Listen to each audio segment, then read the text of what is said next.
Penile curvature ఉన్న పేషెంట్స్‌లో ఎట్టి పరిస్థితుల్లోనూ ఆ బెండ్ అనేది వాళ్ళకి ఏజ్‌తో పాటు పెరగదు. అండ్ ఈ ప్రాబ్లమ్ ఉన్న వాళ్ళకి ఇరెక్షన్ ప్రాబ్లమ్ గూడా ఏముండదు. వాళ్ళకి పెన్నిస్ గట్టిపడటం అంతా నార్మల్‌గానే ఉంటది. పెన్నిస్‌కొచ్చే బ్లడ్ ఫ్లో బానే ఉంటది. అండ్ ఇరెక్షన్స్ అన్నీ బానే ఉంటాయి. హార్మోన్స్ అన్నీ బానే ఉంటాయి. ఇరెక్షన్స్ అన్నీ బానే ఉంటాయి. ఎవ్రీథింగ్ బానే ఉంటది. జస్ట్ ఇట్లా ఇన్సర్ట్ చేసి ట్రై చేయటానికి పెన్నిస్ బెండ్ ఉండటం వల్ల సెక్సువల్‌గా ఇబ్బంది పడతా ఉంటారు. సో, ఈ ప్రాబ్లమ్‌తో ఎవరైనా సెక్సువల్‌గా ఇబ్బంది పడుతుంటే ఫస్ట్ మీరు తెలుసుకోవాల్సింది మీకు అది 30 డిగ్రీస్ ఉందా? 30 డిగ్రీస్ కన్నా తక్కువ ఉందా అనేది.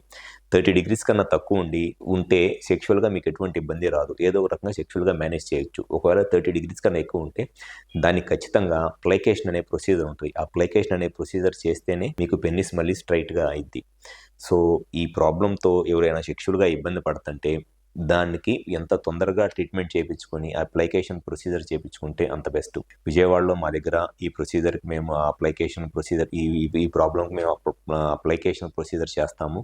ఎవరైతే సెక్సువల్‌గా ఈ ప్రాబ్లమ్‌తో ఇబ్బంది పడుతున్నారో, పెన్నిస్ అనేది 30 డిగ్రీస్ కన్నా ఎక్కువ బెండ్ ఉండి, ఈ కంజనైటల్ పినైల్ కర్వేచర్‌తో బాధపడుతున్నారో, అటువంటి వాళ్ళు ఒకసారి వచ్చి మా హాస్పిటల్‌లో కన్సల్ట్ అవ్వండి. మాకు విజయవాడ, వైజాగ్, రాజమండ్రి, నెల్లూరు మరియు కర్నూలులో బ్రాంచెస్ ఉన్నాయి. ఈ 5 ప్లేసెస్‌లో ఎక్కడైనా సరే వచ్చి కన్సల్ట్ అవ్వండి. డెఫినిట్‌గా మీ ప్రాబ్లమ్‌కి నేను సొల్యూషన్ చెప్తాను. Thank you.